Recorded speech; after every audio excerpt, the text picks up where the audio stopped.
every time I see you at some event, because that's usually where it is, I try to jockey into a position where I can give you a big hug.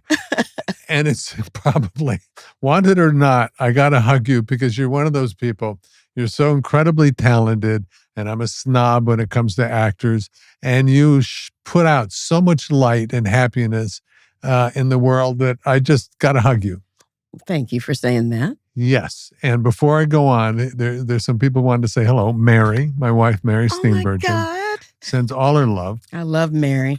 And I just got off the phone with David Stanwell. I love Dave. You know, Dave's my glam guy. I know. And Mary's too. Yes. And he doesn't gossip, but he does fill us in on where you are and all of that. So he sends much love. Well, can I say something before yes. since we're loving each other on air? I was waiting for this, but go ahead, please. You know, I have had the great fortune of working with you and Mary in the formative parts of my career.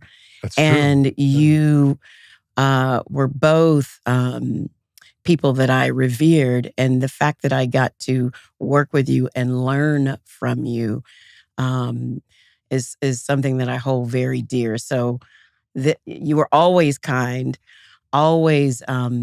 I just remember being on two of your sets, and I can't say thank you enough for extending me that grace and kindness, both of you. So, wow. Well, thank you for saying that. That's there's incredible. my hug. There's my Gosh, it's awkward to get hugged, isn't it? Sorry. I'm sorry I've been hugging you so much. No, it's not. No. I'll take it. Mary, we worked together on Becker. I tried to find the clip, but it doesn't seem to be out there in the world. Mm-hmm. But Mary remembers you. What was the name? The Grass Harp.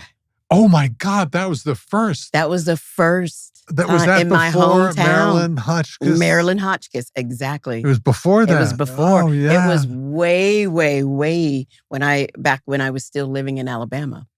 Wow. Mm-hmm. I don't even know what year that was, but it was I don't early. either. I'm trying to forget. I'm going to say 2000, but it was in the 19s. Yeah. What was the full name of the project? The Grass Harp. The Grass Harp with Walter Matthau and Jack Lemmon. And directed by Walter's son. Yes. And it was the first time Mary picked up an accordion. Yes. It stuck with her. She's still doing it. Oh my God. Yeah. Oh, wow. Yeah. We go way, way back. Well, I remember her telling me, and I came to the set once, and I think I may have met you on, let me get the full name. Marilyn Hotchkiss Ballroom Dancing and Charm School. A long mouthful, but really a charming film. But she said she couldn't take, you had a smaller part, and she couldn't take, her eyes off you. And she said, if there's a God in heaven, this person will be a big, huge star. And looky, there's a God in heaven. Thank you, God. I'll leave you alone in a second. But then The Help. Mary had played the part of the publisher in New York. Yeah. But it was only like 2 days, but we came down and I got to meet you and that amazing cast. And that was seriously, I mean, talk about the God in heaven working with to get Sissy Spacek, Mary, and Cicely Tyson all on one set with me, Viola, Jessica, Janny. I mean, it's Emma. I just think back and I'm so grateful because, again, formative years as an actor, And it was brilliant. And your performance is iconic and brilliant. And also pretty cool that isn't Tate? Yeah, Tate was the director of The Help. Is a friend. Mm-hmm. Tell me about that. We're going to meander all over the place because we are going to talk about your cooking show that's coming up. It's more than a cooking show. It's more than a cooking show because I don't cook. So it's about South. It's about the South. It's about great food and family. Yes. And I can't wait to talk to you about that. But staying with this, how did Tate come into your life? Because he was also the man who said, go to L.A., right? He was a big part of your life. Well, what happened was we were both production assistants on A Time to Kill. Your first on screen. My first on-screen role. And it was, I still remember my lines. Innocent, innocent. We won, we won. I played Sandra Bullock's nurse. But he worked in the production office as a production office PA.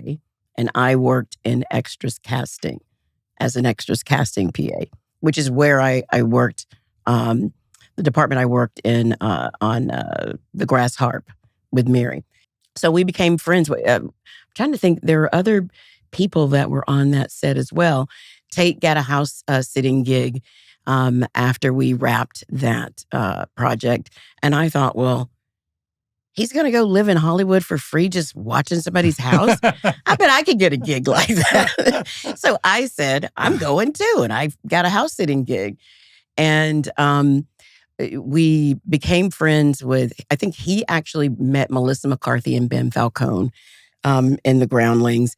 The people who were in my life largely then are still in my life now.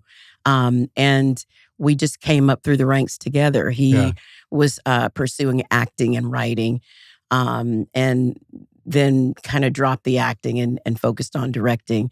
And Melissa and Ben were doing it all. Yeah. So you kind of strike out on your own. But I think this industry is also about the relationships that you foster.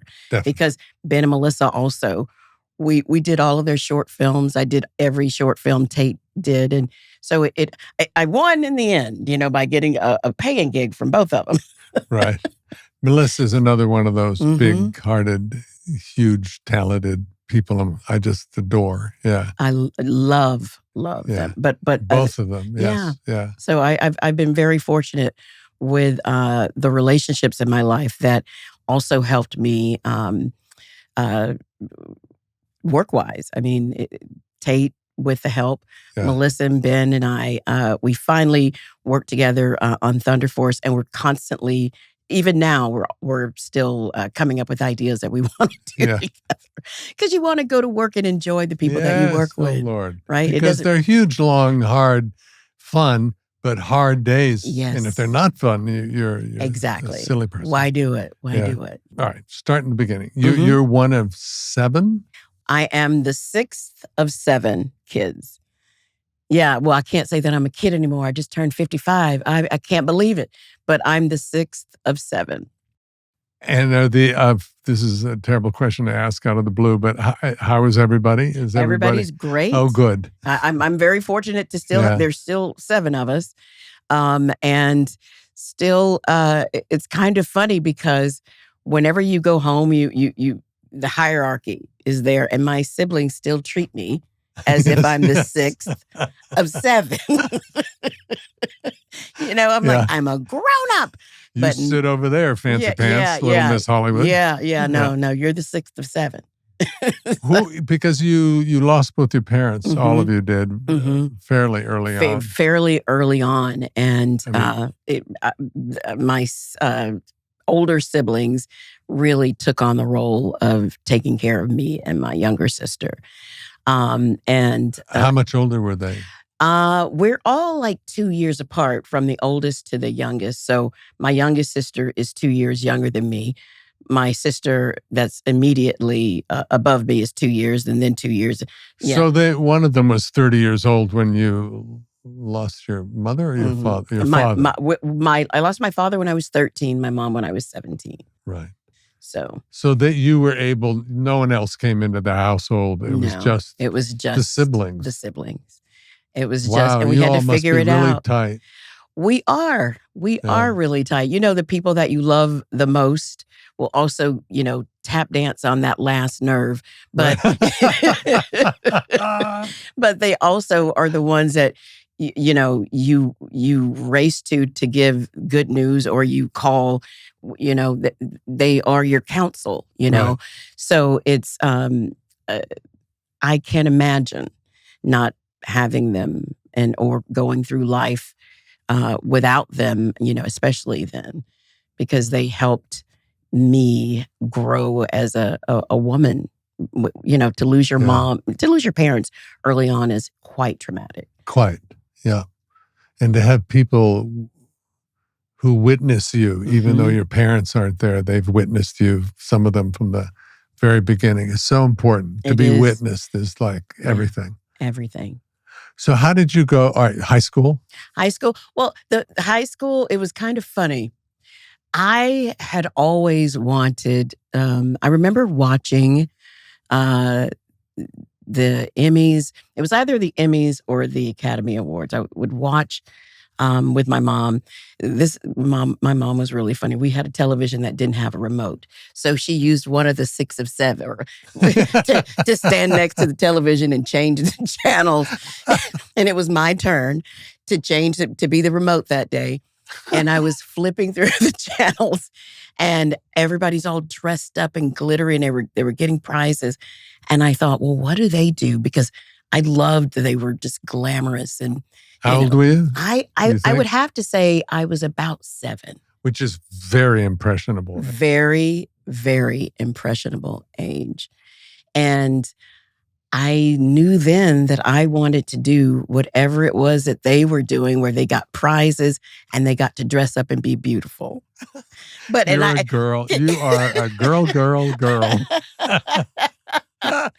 Yeah, and it was because I was remote for the day. Yeah, that's amazing. And my mom never discouraged us because she wanted us to have big dreams and goals for ourselves. But she perhaps wanted me to be a doctor or a lawyer.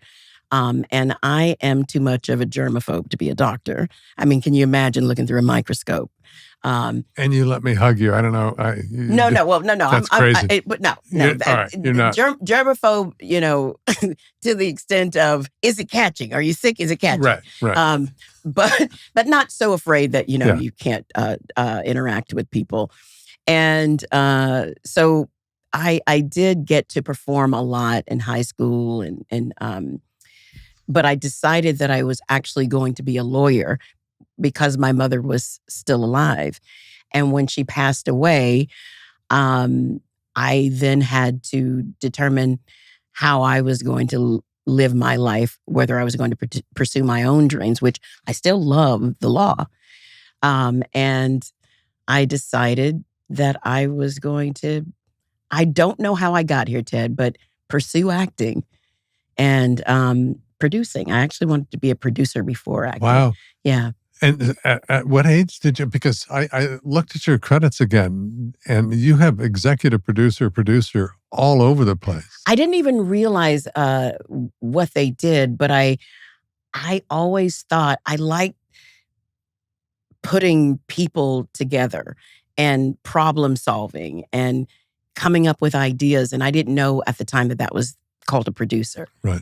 And I always liked working, it's like working in the mailroom. You learn every job and you appreciate things, so it was everything that happened to me. It was an accident, but it was, I think, again, led to me being the person that I am. I really love producing. And it was all by accident. What about the acting training? Because you didn't just want to be famous. I didn't want to be. You did something about it by. Yes. Well, it takes being cut completely out of a film to realize you might need to be trained. But it was kind of funny. My mom, it was one of the things that she instilled in us, for every job you do, no matter what it is, you're going to have to train for it. If you're going to be a fry cook, somebody's going to have to teach you how to, cook the fries. And I thought about that. And when I came to, and I think everyone should train through the theater. I mean, there's no better way to learn the craft. So I took acting classes at Auburn. I was a minor. Well, I was going to be a lawyer. Right. So I was an English major, but journalism and acting, were my minors. And then I moved to LA and actually started studying technique. And, I didn't go the route of New York. I went the way of films. Film. Yeah. I dabbled in New York till it was very clear that I wasn't going to be on, Broadway singing and dancing. Yeah, I can't sing or dance. Nor I. I should have twigged on a lot sooner than it did.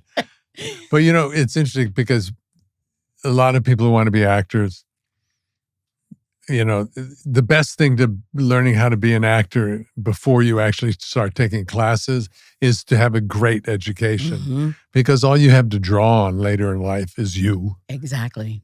So the more educated, the more curious, the more all of that you are, the better the chances are, the better the actor you'll be. I agree. And because what I've learned in my ripe old age is we're just, as actors, we are detectives. We are observers of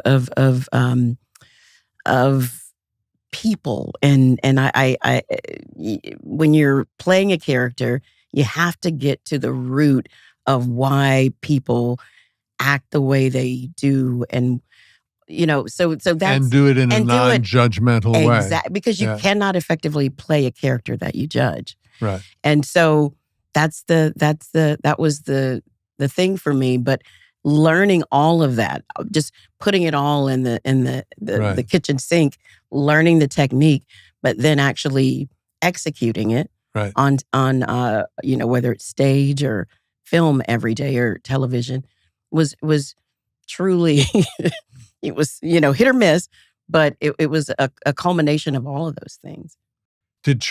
Were you part of a church growing up? We definitely were a part of a church. It was a very small church, and me and my other siblings were the choir members. those poor people who had to listen to us sing. Oh, God. Please get to the sermon. Get to the sermon. Like, the choir. That choir, they're all related, and somebody should tell their mom that they cannot sing.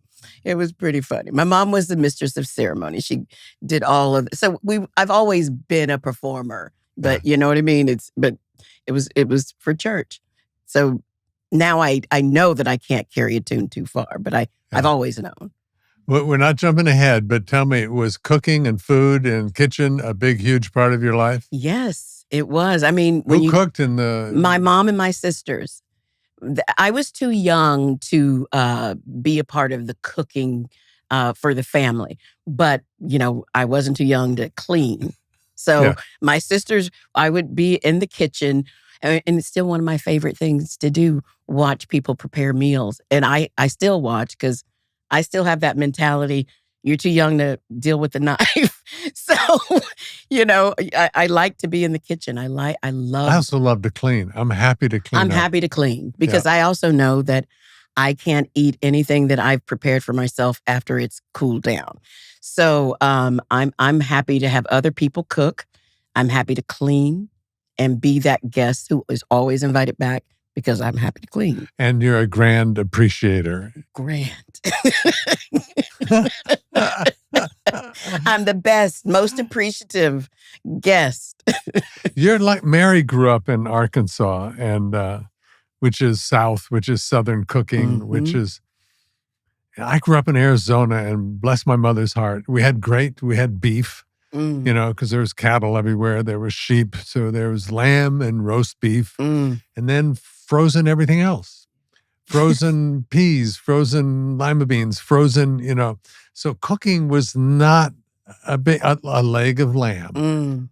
Definitely. And she was wonderful at that. She was a great entertainer. But food, I'm very jealous of Mary's upbringing and yours, because food in the South, even in the 50s, 60s, was really good. Yes. And my mother was an exquisite cook.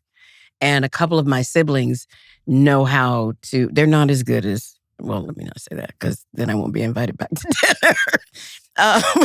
One of my sisters is amazing. The others each have their own, like one of my sisters we go to for all the barbecuing and all the smoking. She is that person. Another sister is great with the baking. Yeah. They each learned something from my mom. I didn't. I would always say, you know what, I'll call home if I want to, figure that out. So now I live in the world of frozen vegetables and bagged salads and, all those things that I really, shouldn't be doing. Which is why having a cooking show is the most hilarious idea.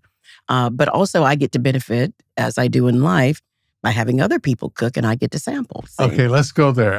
I was enchanted with the trailer and I watched, I think, half of the first episode before you got here. It's called, Family Recipe Showdown. Which first off, right away, the title, I think, says something about the show in that it's not who's the best cook. Mm-hmm. No, it's show us your recipe from your family that just kicked ass. Exactly. And let us, so you get to examine. I think it's going to stay Southern for a while. Yeah, I love Southern cuisine. Yeah. I love it. And I think it should stay Southern for a while. And then I might want to, go to New England, but right now, I'm happy to say, give me something Southern because that might mean a crust of some sort or fried in some way. How about a fried peach pie? You hear me? Woof, woof. You hear me? And the fact that it's recipe that is oriented, because recipes like a family lineage, just like, it's like Skip Gates going back and tracing your ancestry. You can go back and trace recipes back to your great-grandparents, especially if you're from the South. Yes, you can. And then the other thing that is very big in the South is passing on the cookware. Skillets. Oh, wow, yes. Yeah, it's a big deal cooking because when you think about how important meals are in our lives, you fall in love over meals. You make big business deals over meals. And then you create lifetime memories with family over meals. And so they better be delicious.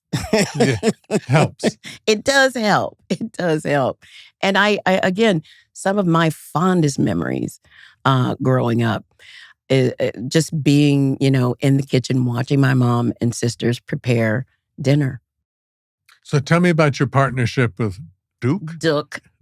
Sorry. Oh my God. It's Book and Duke. Duke. Yeah. Duke Chase. Yes. Yes. Who is hugely famous in New Orleans. Yes. And owns many restaurants and is the guy in town. He is the guy in town and couldn't be a nicer man. But I tell you, you talk about the most amazing Southern chef going into that restaurant, and it's, at least 100 years old, and tasting their family recipes. Right. Oh, and it's just consistent.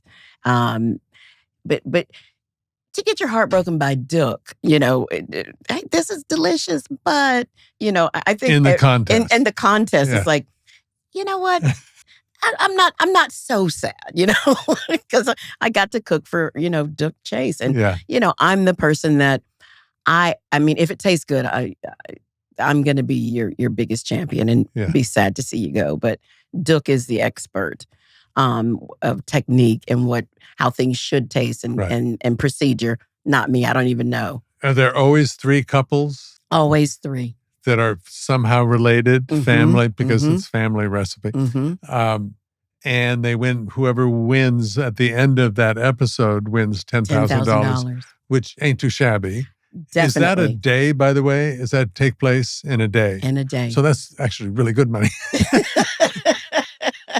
That's very cool. How did it come to be? Whose idea? Well, Reese Witherspoon and I. There's a powerhouse. Powerhouse, wonderful producer. Yep. And Lauren Neustatter, who works with Reese. Lauren and Reese and I, we had a show on Apple TV. And it was during the pandemic that Lauren and I would call each other. We're not really cooks. And so imagine it was before any of the restaurants were opening back up. One who cannot cook. I was eating sandwiches all the time. And Lauren would say, hey, I bought this rice cooker and I made rice. And we would just laugh, at any sort of triumph in the kitchen that was, Right. that we made it through. And she has a family. And one day we got together for lunch and we were laughing, thinking about how horrible we were getting through on the eating end, because we both enjoy eating other people's cooking. And we just started talking about how fundamental cooking is, and how much fun we each had growing up about, watching cooking and participating in cooking with family. And we just came up with the idea, like at lunch one day, like, we should do this because, Octavia, wouldn't it be funny if you had a cooking show and you don't know how to cook? And I was like, I don't understand what we would be doing. Nobody would believe it. And it is the best cooking show for me because I am the taste expert. Yeah. If it doesn't pass my taste buds, it's not going to pass. And you're way in for the audience. Yes. Because most of us out there are you. Yes. In relationship to food. And there are so many of us who really don't know how to cook. And, Duke is so amazing. He was talking, to some of the contestants about giving them real instruction, after they go through their family recipe. And then when they're on to the final round, which none of them knew, it was always a surprise. They never knew that there was going to be a celebrity guest at the end of no one ever knew. So it was always the biggest surprise. And so Duke would always give instruction. And I remember him saying things like, well, you have to sweat the vegetables. And cooking 101, for sweat the vegetables. What if they're not athletic? I don't understand. Right. What do you mean? Like, for those of us who don't know cooking terminology, what does that mean? It sounds like, don't worry about it. Yeah, don't sweat the vegetables. No, you have to sweat them. You're going to put a little olive oil and a little stock, and you're just going to, so you're sweating them, you're making them moist. Okay. So I learned a lot being in the kitchen with him. It sounded like you learned a lot. Yes. I haven't applied it yet because my thing, after we did the show, I immediately went to Prague, and I didn't really understand the ovens. Like they were you have to have the metal bottoms that were magnetic. I can't think of it. Only because the ones that you can put your hand on and you won't burn. Yeah. I did not understand it. I was just standing there like, this thing is broken for like weeks. Yeah. You put the pot on. And I finally just said, you know what? I'm not going to cook here. I'm just not going to cook. And what will I cook anyway? So I'm excited now to be back in my own kitchen to try and utilize some of the things that I learned from Duke. You got to have your sisters on, don't you? Well, that will be in some part of the near future, because the one that thinks they know, everything. Remember, I told you there's a hierarchy. Yeah. It's my show, but then they'll say, I'm the one who knows how to cook. I can't believe you have the cooking show. I'm assuming they don't listen to this podcast. I hope I'm going to make sure that they don't listen to this episode, because great. To this episode, I'm going to get in a lot of trouble, Ted. A lot of trouble. But no, I will eventually have them on, because it was just so much fun to witness and participate in, because again, I get so much joy being in a kitchen. Yeah. As a plug, I really enjoyed watching it. Thank you. Yeah, and I love Southern cooking, and the little I know about it through Mary and her family's recipes. One of which is hysterical. It's called corn spoon pudding. And it's a box of this, a tube of that. It's like you hide the recipes from anyone, the ingredients. I mean, you just don't want them to see it. But butter. Oh my God, yes, butter. Oh my God, is it delicious? Yeah. It's just amazing. But so thumbs up. Good for you. Thank you. And will you do it again if asked? If asked, absolutely. Yeah, absolutely. Right. It is fun. It was the most hilarious thing. It was hilarious because I had no idea what I was doing, but I knew that I was having a good time, and all the contestants were just so much fun to watch. And they made really good meals. Are you, a little jump around here, Black Eyed Peas on New Year's Day? Absolutely. With collard greens. With collard greens. Yeah. And I like a little ham hock because each thing represents something. Good luck, money. Well, it's good luck and money and health.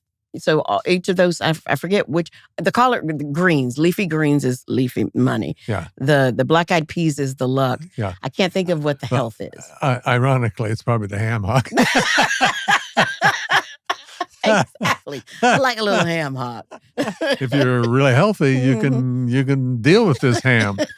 That's funny. So I was listening to your Oscar acceptance speech. Oh. How many Oscars do you have? 2? No, I have 3 nominations. I have three nominations and 1 win. Right. I used to look at you and think, well, we're kind of similar, our careers. I started off small, and I'm not saying this was you, but I would be a background in a commercial and be thrilled in New York. Any time to get in front of a camera, anyhow, and then guest stars here and there. There wasn't a guest, And then, and I looked at you, oh, you did that too. You did a lot of TV. And then you went and ruined it by winning, an Oscar. And it's like, okay, no, we're not alike. She's different. No. Hello, Mr. Multiple Emmys. Come on. Yeah, Emmys are wonderful. But I've put 2 or 3 of my Emmys around Mary's Oscar and trying to hide her Oscar. And it just doesn't work. It doesn't work. There's something about an Oscar. It's pretty magnificent. Well, listen, they're all beautiful. All of the children are beautiful. All God's awards are beautiful. They're beautiful. But somewhere, I think maybe it wasn't in your speech, but maybe somewhere else, sorry, that you acknowledged Steven Spielberg. Mm-hmm. Tell me how that came about. Steven Spielberg, it was his production company that produced it with Chris Columbus, Michael Barnathan, but it was Amblin that produced it. Yeah. I didn't know that. Sorry, and it was with Participant Media. I mean, talk about meeting your heroes. 2 of my favorite Stevens were key players in one of my favorite shows of all time, Columbo, Steven Bochco and Steven Spielberg. Steven Spielberg directed it. Steven Bochco wrote the pilot of Columbo. Some extraneous information here. And Steven Bochco kept me working all throughout the years, giving me little parts on a lot of his shows. And so then to meet Steven Spielberg during The Help was also, getting to meet one of my all-time favorites because I've seen everything he's done. I had the pleasure of working with him for 2 days in Saving Private Ryan, and it was a joy. I said, don't pay me, use the money to go to the Shoah Foundation, because basically I had begged just to be in anything. And they granted me that. And just to watch how fast and certain he was. My one little Steven Spielberg story is they finished D-Day shooting in Ireland with the Irish Army, I think something like 2 weeks ahead of time. Wow. And I went, only Spielberg could shoot Normandy, D-Day, and be through with it. He's so fast and efficient. 2 weeks early, and I told that story forever. And then several months after it came out, I said, Stephen, I'm still telling that story about how fast you work. And he went, what? No. We used all the black powder up in Europe, and there was no more powder to blow anything up, so they had to stop. But nevertheless, I do believe he's one of the fastest I've ever seen work. He was so certain. It was such a pleasure. And the other one is Steven Bochco was my daughter Kate's father-in-law for many years, and a dear, dear, dear, dear friend. I miss him. I miss him too. Yeah. I love Mr. Bochco. Yeah. Big place in my heart. Yeah, me too. Tell me about Peter Farrelly. Tell me when did you start being a producer, an executive producer? I started getting credit as an executive producer on Fruitvale Station. But prior to that, I was optioning books. I started. God, you're smart. You're so smart. I just start, and the thing is, before anybody knows your name, you can get them for very cheap. You know, you can get books. What's an example of one of those that went on to be? Well, it's one that hasn't gone on to be, but it was the most difficult book to get. Jonestown, Raven, about the Jonestown massacre. Wow. And I remember just, trying to get the rights, and everybody tried to get the rights from Tim Reiterman, who actually, was shot on the tarmac. Right. He went through it all. And he has the most definitive book, The Raven, about everything Jonestown. And I remember, talking to him and just having extensive conversations, because that's one of the things that I knew a lot about. And my agents, you're not going to get the rights, Octavia. Everybody and their mother has been trying to get the rights. I said, well, let's just see. And it took a minute, but I got them. And but prior to then, I optioned a lot of books, and it was on Fruitvale Station that movie was made for under $1 million. I think wow. It was $900,000 was the budget, and we lost $150,000, which is like millions when you have such a tight budget. And what do you mean you lost? They lost, some of the funding. It was right Forrest before. Whitaker's company and Nina Yang Bon Jovi, his producing partner. They lost a little of funding, and I started calling some of my nouveau riche friends from The Help, saying, "Hey guys, can you put $25,000?" Just calling people. I put money in. I got Catherine Stockett, who wrote The Help, to donate some money. I called a lot of people, and then we made up the money. Nina also got some people to help. And the same thing you did with donating your money that you made on Saving Private Ryan. They had me in this really nice hotel, and I thought, guys, I can pay for my own hotel. I'll pay for my own per diem. Let's use this money to get more actors and right. Because I think I was like maybe a week on that.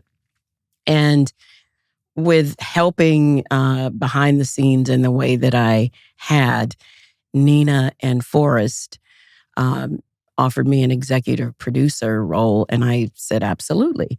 Boy, and so deserved, because what you just described is what a lot of producers that get credits don't do. I mean, it's one of those weird things in Hollywood. There's a billion different definitions of producer, but finding the money to make sure you can shoot something, giving up certain things so you can shoot something, is a well-earned executive producership. And I don't get vanity credits as a producer. I am always an active producer. Right. I'm always calling actors, trying to get the role, just putting the puzzle pieces together. Yeah. And one of the other jobs that I credit Jonathan King and Peter Farrelly for the firm position that I've now acquired as a producer, because Jonathan King was doing Green Book. And he looked around the room. He was one of the participant media, was also the other studio that produced The Help. And Jonathan, when they were putting the team together for Green Book, looked around the room and said, we're doing a movie about the South, and there aren't any people from the South and no Black people, in the executive branch, right. other than Mahershala. And we had just worked together on The Help. He called me up and said, would you mind, executive producing this with of course. It was a way for me to learn. And I got in there and rolled my sleeves up, to be of service to Peter. Right. And I admire as him. As a reality check, as a Well, there were things that he was going through in the post-production of with the film that he would call and ask me things, and I would advise him on Right. how Do you to mean do that. other people's points of view of the Other fact people's that this points was of a view. black Yeah, story yeah. told by a white? Well, and the thing is, with Green Book, I had already been through with Madam CJ. When you're dealing with people, real people, there's so much deference that you need to take when there are family members alive. And so I was trying to, help him navigate those waters because, the writer, the co-writer, it was his father, but then the subject matter involved two people's families. And so it was really trying to show deference to both. And just being, a person who was from the South, giving him input on what I thought, and he really listened. And I tell you, when the film was out, people loved it or they hated it, or loved it or hated that it was made the way it was made. That it was made, right? Because they felt thought that way. Because I think people thought the fact that this Italian white guy was making this film that's supposedly about a black guy was going to be problematic. And what I had to remind everybody of, Don Shirley, I wanted to be a part of that because Don Shirley was this magical man. He embodied everything that was, beautifully articulate, educated, world-renowned pianist. And instead of just playing metropolitan cities, he drove across the South so that he could be seen. And I thought, well, we need to tell this story. I need to be a part of this. And I wanted to be a part of it because I thought it was an important story to tell. And Don Shirley had given so many interviews, and all of this was you could just find a tape and it could be transcribed of how he felt about, only because I haven't slept. Vigo's character is escaping my my brain. Me too. Right now. But it was about, showing deference to Mr. Shirley and leaving it open for him to tell his own story, because the story was really about the Italian guy. Yeah. And there was so it was this whole thing that it could have gone a certain way. But when people watched the movie, they all felt something because it was beautifully told. And I just had so much respect for Pete because it wasn't easy. No. Telling that story. And he literally professed to the world how grateful he was having me in his corner. And I can't tell you how much I learned throughout that process. Yeah, he's a friend. I have huge respect for him. Me too. And you, because I can't imagine that it was easy. No. Because and then you have Jonathan King, one of the most amazing producers in the business, who has such good taste in the projects that he produces. The fact that he was cognizant enough to say, you know what, I think we need somebody else with a different perspective in the room with us as we're doing this. And my hat's off to all of them for actually saying, we need another voice in here, one that from a different perspective. Little steps. Yeah, baby steps. And so those baby steps led to a development deal with Fox. And then that turned, when Fox Disney merged, it became an ABC deal. And then now I'm producing television with Skydance. And so, and I'm learning a lot from some of the best producers in the business. Yeah. What is this ride Ride or Die. Ride or Die. Right. It hasn't come out yet. That's what I filmed in Prague. Oh my God. And can you tell a little bit? Because Bill is one of my, Bill Nighy. Mm-hmm. I fucking love him. I love him so much. Amazing. Well, this is the television show that I was filming in Prague. Limited series. Starring myself and Hannah Waddingham. Oh, wow. And Hannah and I are best friends in the show, and I find out that she is an assassin. So, never good. So it's never good. And so we just go on this little I don't want to say road trip because it's out of necessity that we're on the run. Yeah. And it's I don't want you to ruin it. Yeah. I can't wait to see it. It's gonna be a lot of fun. But my production company is producing it with Skydance and Barbara and Andy Muschietti, their company, Double Dream. So great. Yeah. Can you put your producer hat to the side when you start acting, or are you capable of doing both? I have to do when I'm number one or number two on the call sheet. I now understand. See, I didn't understand this back in the day when I was the PA running around, right. Chasing the actors. Like, where are they? They're supposed to be. I don't understand why we can't find them. Now I understand what their role is, especially the ones who are the leads and are producers. I understand that my job is to be completely prepared because we worked French hours. You only had 10-hour days. So I had straight through. And you have to get the work, but you also have to keep morale high. Yep, you're a host. You're a host. Whether you like exactly. it or not, You're a host. So I see my role as when I'm number one or number two on a call sheet, and on this show, I number one, I'm Miss Hospitality, but also all business, fun and business at the same time. I need to be Tom Brady with the scene work. We got to keep the production moving, but at the same time, keep crew morale high. That is your job. You get the trucks, you celebrate birthdays. Because they are literally physically working harder than anyone. Anybody.